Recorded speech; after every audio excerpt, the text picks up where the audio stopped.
Magandang gabi kaibigan. Welcome sa Pampatulog Stories. Kung ikaw ngayon ay nakahiga na, hayaang dahan-dahan kong dalhin ang iyong isipan sa isang maliit na baryo. Isang lugar kung saan mabagal ang oras, tahimik ang paligid, at tila bawat hinga ng hangin ay may kasamang amoy ng bagong lutong tinapay.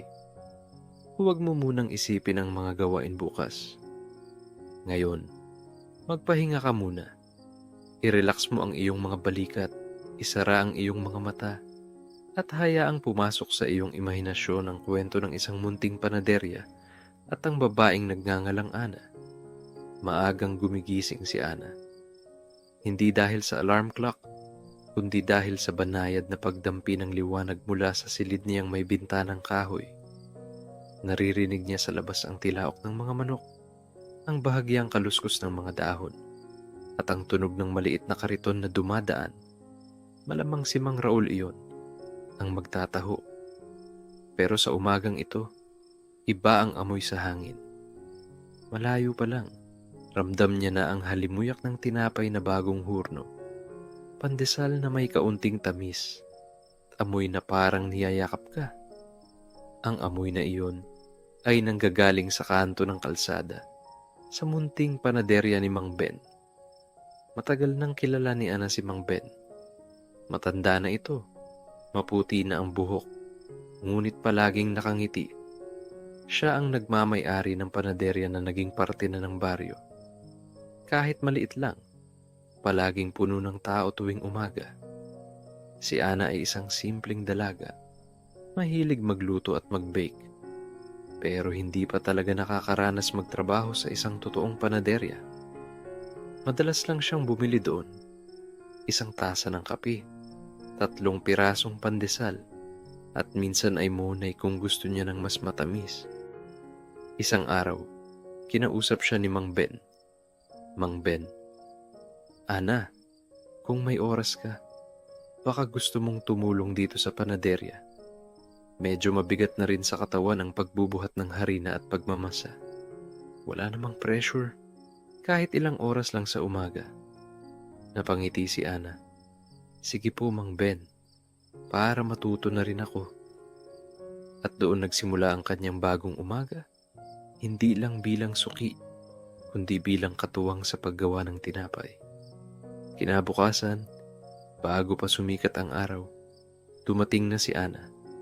Nabungaran niya si Mang Ben na may suot na apron. Pawis na kahit malamig pa ang hangin. Sa loob, naroon ang 2 lumang mesa na gawa sa kahoy. May mga mangkok, rolling pin, at mga tray na puno ng pandesal na kakalabas lang sa oven. Bago magsimula, tinuruan siya ni Mang Ben kung paano i-measure ang bread flour gamit ang malaking pitzel.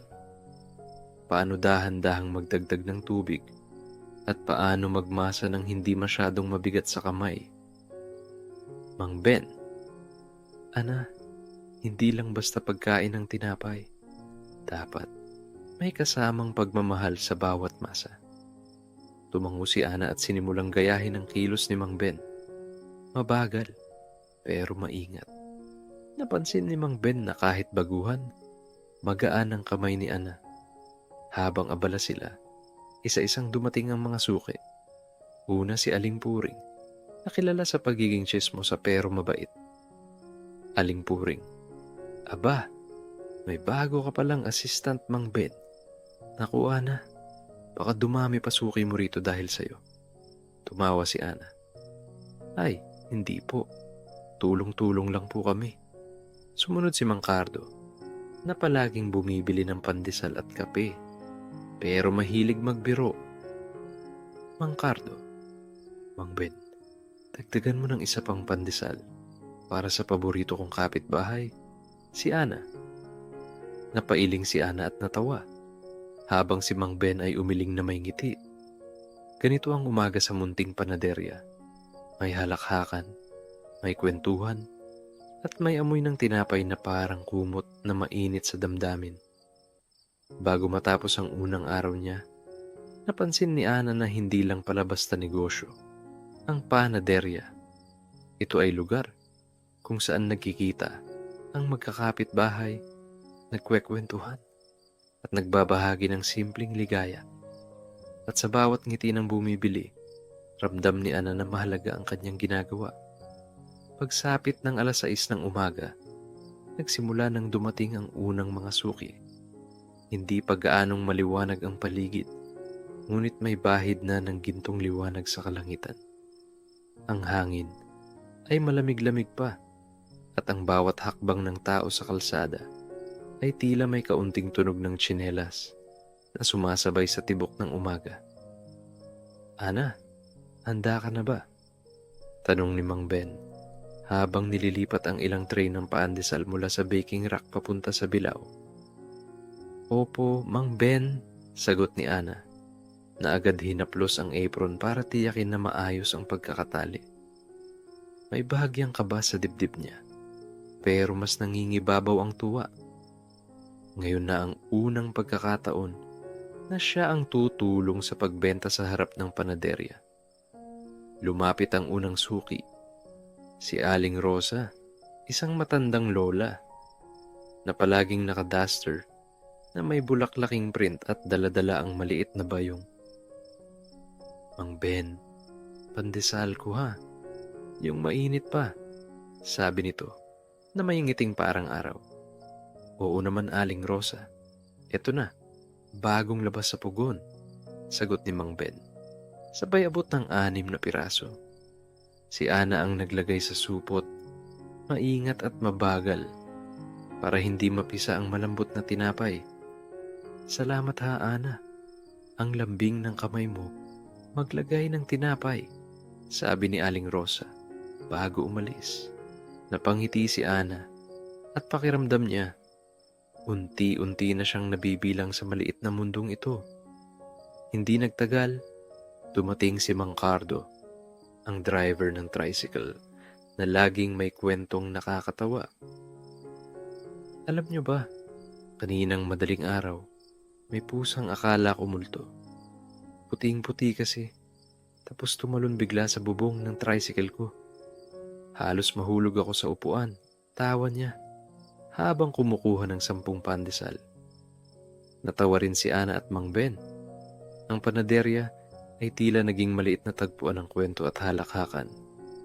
Bawat suki ay may dalang kakaibang kulay sa umaga. May magaan, may nakakatawa, minsan may kaunting drama, pero laging may kasamang amoy ng bagong lutong tinapay. Pumasok din si Lito, ang estudyanteng high school na madalas bumili ng monay para baunin sa klase. Tahimik siya, pero palaging may ngiting mahiyain. "Magandang umaga po," bati niya kay Ana. "Magandang umaga rin, Lito. Monay na naman?" tanong ni Ana. Tumango lang siya at inabot ang bayad, sabay labas ng panaderya. Halos tumakbo papunta sa kanto. Napangiti si Ana. Siguro nahihiya lang talaga siya, naisip niya. Bawat oras ay dumadaloy ng dahan-dahan. Sa pagitan ng pag-asikaso sa mga suki, si Ana at Mang Ben ay nagkukwentuhan tungkol sa mga simpleng bagay tulad ng tamang timpla ng masa, ang sikreto sa malambot na ensaymada, at kung paano minsan ang amoy ng tinapay ay kayang magpabagal ng oras. Maya-maya, may dumating na batang mag-ina. "Pandesal po, 3 piraso lang." Mahina ang boses ng ina at halatang medyo kapos sa budget. Hindi na nagtanong si Mang Ben. Bagkus ay dinagdagan pa ng 2 piraso ang order. "Libre na yan," sabi niya. Napangiti ang mag-ina at sabay nagpasalamat. Napatingin si Ana kay Mang Ben. Kahit walang masyadong sinasabi, alam niyang isa iyon sa mga dahilan kung bakit mahal ng lahat ang munting panaderya na ito.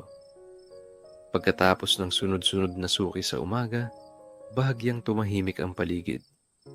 Lumabas si Ana mula sa likod para magwalis sa harapan ng panaderya. Ang kalsada ay nagsisimula ng mapuno ng araw at ang ingay ng mga tricycle at busina ay humahalo sa mabangong amoy ng tinapay. "Magandang umaga, Ana," Sigaw ng pamilyar na boses. Si Mang Thomas pala, isa sa pinakamatagal ng suki. Matanda na siya, nakasombrero, at laging may dalang maliit na basket. May bagong tinapay ba ngayon? Tanong niya habang nakasilip sa display. Opo, Mang Thomas. May bagong batch po ng Spanish bread. Mainit-init pa, sagot ni Ana. Agad itong ngumiti at bumili ng 6 na piraso. Alam mo, noong bata pa ako, yan ang paborito ng lolo mo. Lagi kaming sabay bibili nun, sabi niya sabay tawa. Sa loob-loob ni Ana, nakakataba ng puso na kahit wala na ang kanyang lolo, may mga taong nag-aalala at nakakaalala pa rin dito. Pagbalik niya sa loob, abala si Mang Ben sa pagbabalot ng mga order para sa ilang customer na magpapadeliver. Ana, pakisilip nga sa oven kung pwede nang ilabas yung ensaymada, sabi ni Mang Ben. Maingat na binuksan ni Ana ang oven at bumungad sa kanya ang malambot at gintong kulay ng mga tinapay. Lumabas ang mainit at matamis na singaw ng asukal at margarina na agad niyang naramdaman sa mukha. Hindi pa man na ilalapag sa counter ang tray ng ensaymada. May dumating ng bagong suki. Si Ginoong Roberto, isang matikas na lalaki sa edad 50 na laging nakapolo. Aba, mukhang tama ang dating ko ah. May bagong luto, sabi niya habang tumitingin sa mga ensaymada. Opo, sir. Mainit pa, sagot ni Ana. Bumili ito ng 8 piraso at bago umalis ay nag-iwan pa ng tip sa maliit na garapon. Bago mag-alas 10 ng umaga, biglang pumasok si Aling Bebang. Siya ang tipo ng suki na mahilig makipagtsismis habang bumibili. Ay naku, Mang Ben, alam niyo ba? At doon na nagsimula ang mahaba niyang kwento tungkol sa bagong tindahan na bubuksan daw sa kabilang kanto. Habang nagsasalita siya, abala si Ana sa pag-abot ng mga pandesal, pero di rin niya mapigilang makinig. Minsan, sumisingit si Mang Ben ng biro na ikinatawa ng lahat sa loob. At kahit pa puro simpleng usapan, ramdam ni Ana na bawat tao rito ay parang bahagi ng iisang pamilya. Maya-maya, pumasok si Dodong, isang batang nag-aalok ng dyaryo sa gilid ng kalsada. Tita Ana, bili po kayo ng dyaryo, sabi nito. Sabay tingin sa mga tinapay. Napansin ni Ana na tila gutom ang bata, kaya kumuha siya ng 2 pandesal at iniabot. Libre to, kainin mo muna bago ka mag-ikot, sabi niya. Napangiti si Dodong at mabilis na sumubo. Si Mang Ben, na nakatingin lang mula sa gilid, ay bahagyang tumango, tanda ng pag-apruba. Habang humuhupa ang dami ng tao sa panaderya, nagkaroon ng oras si Ana para mag-ayos ng mga bagong lutong tinapay sa estante. May mga pandesal sa kaliwa, monay sa kanan, Spanish bread sa gitna, at ensaymada sa itaas. Bawat isa ay maingat niyang inayos, na para bang inaanyayahan ang bawat papasok na customer na pumili. Pagsapit ng alas 12, medyo kumalma na ang daloy ng mga customer. Ang mga kalye sa labas ay may halong init ng araw at banayad na simoy ng hangin. Sa loob ng panaderya, mainit pa rin ang paligid, hindi dahil sa panahon, kundi dahil sa patuloy na init mula sa mga oven na walang tigil sa pagluluto. Nakaupo si Ana sa gilid ng counter habang nagbibilang ng sukli. Habang inaayos niya ang mga bariyang nakahanay sa maliit na tray, napatingin siya sa bintana. Sa labas, may matandang babae na tila may mabigat na dalang supot ng gulay. Agad siyang tumayo at lumabas. Lola, tulungan ko na po kayo, sabi ni Ana sabay kuha ng dala nitong mga supot. Ay, salamat iho. Ay, iha pala, sagot ng matanda sabay ngiti. Inihatid ni Ana ang matanda sa kabilang kanto kung saan ito nakatira. At bago bumalik ay nakatanggap pa siya ng mainit na salamat anak na may kasamang magaan na tapik sa braso. Pagbalik niya sa panaderya, nakangiti si Mang Ben. Ganyan dapat, Ana. Ang panaderya, hindi lang basta tindahan ng tinapay. Dapat may init din ng puso. Pagsapit ng hapon, tumating si Tonyo, ang kababata ni Ana, na minsang tumutulong kapag maraming tao. May dala itong maliit na kahon ng itlog. Para sa mga bagong luto mamaya, sabi niya. Habang inaayos ni Mang Ben ang itlog, naupo si Tonyo sa harap ng counter. Ana, naalala mo yung dati nating laro dito? Yung nagtatago tayo sa ilalim ng mesa habang hinihintay si Lolo? Napangiti si Ana. Oo, tapos lagi tayong nahuhuli kasi may mumo ng tinapay sa bibig natin. Nagkatawanan silang dalawa. Sa gitna ng kanilang usapan, may pumasok na isang babae na nasa edad 20. Magaan ang lakad nito at tila sanay na sa lugar. Napatingin si Ana kay Tonyo at napansin niyang biglang ayos ng upo si Tonyo at nagkunwaring abala sa pagtingin sa estante. Magandang hapon po, pati ng babae. Magandang hapon din, miss, sagot ni Ana. Bumili ito ng 2 monay at 3 pandesal. Pagkaabot ng sukli, tinanguan niya si Tonyo na halatang nangingiti pero nagkukunwaring seryoso. Paglabas ng babae, bumulong si Ana. Suki mo yata yun. Hindi pero pwede, sagot ni Tonyo, sabay tawa at pag-iwas ng tingin. Pagbalik ni Ana sa likod para ayusin ang mga bagong batch ng Spanish bread, naamoy niya ang halong mantikilya at asukal na sumisingaw mula sa oven. Lumapit siya at sinilip ang tray. Perpekto ang pagkakaluto. Malambot sa gitna at bahagyang malutong sa gilid. Dahan-dahan niyang inilabas ang tray at nilagay sa mesa. Bago pa man niya matapos, ay pumasok si Mang Cardo, isang driver ng jeep na palaging bumibili kapag pauwi na mula sa biyahe. Mainit pa ba yan, Ana? Opo, Mang Cardo. Kadarating lang po mula sa oven. Yan ang gusto ko, sabi niya. Sabay kuha ng 4 at agad gumagat kahit mainit pa. Sa bandang 3:00, may biglang pumasok na grupo ng mga estudyante. Nakauniporme pa sila at halatang galing eskwela. Pumili sila ng iba't ibang tinapay, pandesal, ensaymada, cheese bread, at Spanish bread. Sabay na upo sa gilid para kumain at magkwentuhan.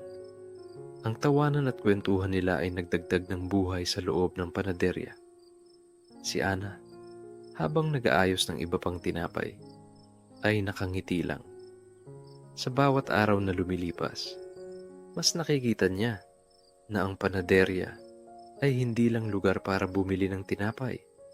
Isa rin itong lugar kung saan nagtatagpo ang mga tao, nagbabahagi ng kwento, at nagdadala ng kaunting init sa isa't isa. Pagsapit ng 6:00, unti-unti nang bumababa ang araw. Ang liwanag mula sa labas ay nagiging kulay kahel at ang hangin ay may dalang malamig na simoy. Sa kalsada, makikita ang mga taong pauwi mula sa trabaho. Pitpit ang kani-kanilang mga bayong at bag. Sa loob ng panaderya, medyo tahimik. Si Ana ay abala sa pag-aayos ng natitirang tinapay sa estante. Ang mga monay, pandesal, at Spanish bread ay nakaayos ng pantay-pantay.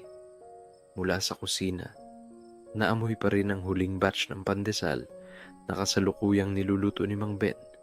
Maya-maya, dumating si Mang Kulas, isang tricycle driver na parokyano nila gabi-gabi. Magandang gabi, Ana, pati niya. Magandang gabi rin po, Mang Kulas. Pandesal po ulit, tanong ni Ana habang nakangiti. Oo, 6 lang. Yung mainit ha, para kay misis, sagot nito sabay abot ng bayad. Habang binabalot ni Ana ang pandesal, nagbiro si Mang Kulas. Ana, baka naman sa susunod may libreng kape na iyan. Baka po kapag regular na po kayong tumulong maghugas dito. Balik biro ni Ana. Nagtawanan silang dalawa bago ito umalis. Bandang 7:00, dumating ang 3 kabataang lalaki na halatang galing pa sa basketball. Pawis na pawis sila at may dalang bola. Diretso sila sa shelf ng Spanish bread at bumili ng tig-4. Habang kumakain sa gilid, nagkukwentuhan sila tungkol sa laro. Pare, muntik na tayong manalo kanina kung pumasok lang yung huling tira mo, sabi ng isa. Aba, kasalanan mo rin yun. Hindi ka nagdepensa, sagot ng isa pa. Si Ana, habang nagbabalot ng tinapay para sa ibang customer, ay natatawa lang sa kanila. Paglabas ng huling batch ng pandesal mula sa oven, pumasok ang isang matandang lalaki na may dalang maliit na lampin na nakabalot. Paglapit nito sa counter, binuksan niya ang lampin at iniluwa ang maliit na basket na puno ng mangga. Ana, tikman mo. Bagong pitas sa likod ng bahay, sabi ng matanda. Ay, salamat po, Mang Nestor, sagot ni Ana sabay kuha ng ilan at inilagay sa isang maliit na mangkok. Bilang kapalit, binigyan niya si Mang Nestor ng 6 na pirasong pandesal. Yan, para may partner ang mangga, sabi niya. Habang patuloy ang pagdating ng mga customer, dumating din si Tonyo. Uy, gabi na. Anong ginagawa mo pa rito? Tanong ni Ana. Sinamahan lang kita. Baka kasi pagod ka na, sagot nito. Nagkwentuhan sila habang naghihintay ng mga susunod na bibili. Sa labas, unti-unting dumadami ang mga ilaw sa poste at tindahan. Ang init ng panaderya ay nakahalo sa malamig na simoy ng gabi, kaya't para bang komportabling lugar itong tambayan. Pagsapit ng 9:00, halos sarado na ang mga tindahan sa paligid. Ngunit may ilang huling customer pa rin ang dumaraan. Mga call center agent na bibili bago pumasok sa shift, at ilang magkasintahan na magkasabay umuuwi. Sa bawat tao na pumapasok, may kaunting kwento na nadadala sa loob ng panaderya. At sa bawat tinapay na ibinabalot ni Ana, may halong init na parabang kasama na rin ang isang maliit na piraso ng kanyang kabutihan. Bandang 10:00 na ng gabi, ang mga ilaw sa kalye ay tila mas maliwanag na ngayon, at sa di kalayuan, maririnig ang mahihinang yabag ng mga taong nagmamadali ng umuwi. Sa loob ng panaderya, unti-unti nang nababawasan ang mga tinapay sa estante, halos wala nang natira. Si Ana ay nakaupo sandali sa tabi ng counter. Hawak ang isang baso ng malamig na tubig. Sa tabi niya, si Tonyo ay kumakain pa ng huling Spanish bread na binili niya kanina. Tahimik lang silang dalawa, nakikinig sa mahinang ugong ng electric fan at sa tunog ng orasan na tik-tak, tik-tak. Konti na lang to, Ana. Sarado na tayo mamaya, sabi ni Mang Ben habang nililigpit ang mga kagamitan sa kusina. Opo, Mang Ben, sagot ni Ana. Sabay na tayo magpunas ng mesa. Mula sa pinto pumasok si Aling Minda, isa sa kanilang suki. Nako, buti umabot pa ako. May natira pa bang pandesal? Tanong nito. Meron pa pong 5. Yan na lang po ang huli, sagot ni Ana na may ngiti. Habang binabalot ang pandesal, nagkwento si Aling Minda tungkol sa kanyang apo. Natuwang-tuwa raw kapag may tinapay na mainit sa umaga. Salamat, Ana. Alam mo, kahit simple lang to, malaking saya na sa amin, sabi nito bago umalis. Pagkaalis ni Aling Minda, isinara na ni Tonyo ang pinto, inilock ang bolt, at binaba ang half curtain. Sa loob, nagsimula na silang magligpit ng mas mabilis. Tinupi ni Ana ang mga malinis na tela na ginagamit sa panakip ng tinapay. Tinanggal ni Mang Ben ang apron at isinabit sa likod ng pinto ng kusina. Sa huling sandali, bago patayin ang oven, pumalot ang amoy ng natitirang init ng tinapay sa buong lugar. Para bang nagsasabi ito ng, bukas ulit. Pagkatapos magligpit, naupo silang tatlo, si Ana, si Tonyo, at si Mang Ben, sa maliit na mesa sa gilid ng panaderya. Nagpahinga sila sandali, sabay magkakape gamit ang lumang termos. Sa labas, maririnig ang huni ng kuliglig. "Alam mo, Ana," sabi ni Tonyo, "kahit gabi na, parang ang saya pa rin dito sa panaderya. Mainit kahit malamig ang paligid." Ngumiti si Ana. "Siguro kasi, hindi lang tinapay ang meron dito. May kwento rin." Tumango si Mang Ben. "At sa bawat kwento, may kasamang alaala." Pagkatapos uminom ng kape, tumayo si Ana at kinuha ang susi mula sa counter. Isa-isa nilang pinatay ang mga ilaw, hanggang sa tanging natira ay ang maliit na bumbilya sa labas ng pinto. Bago lumabas, huminto muna siya at tumingin sa loob. Sa mga estanting ngayon ay bakante, sa mesa na malinis, at sa katahimikang para bang nagpapahinga rin ng panaderya. Paglabas nila, isinara ni Ana ang pinto at inilak ito ng maayos. Paglingon niya sa kalsada, ang mga ilaw ng gabi ay tila kumikislap at ang hangin ay malamig, ngunit may dalang aliw. Sabay silang naglakad ni Tonyo pauwi, habang si Mang Ben ay sumakay sa kanyang bisikleta. Sa bawat hakbang, ramdam ni Ana ang simpleng kasiyahan ng isang araw na muling natapos. At bukas, muli na namang bubukas ang pinto ng panaderya para sa panibagong umaga. Kung naririnig mo pa ang boses ko ngayon, ibig sabihin ay nanatili ka hanggang sa huling bahagi ng ating kwento. Kaya, huminga tayo ng malalim, dahan-dahan, at hayaang lumuwag ang pakiramdam ng iyong dibdib.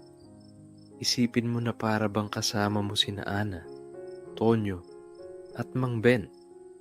Tapos na ang maghapong gawain, tapos na ang pagtatrabaho, at ngayon ay oras na para magpahinga. Sa labas ng panaderya, maririnig mo ang mahinang ihip ng hangin, dumarampi sa iyong balat na parang banayad na yakap.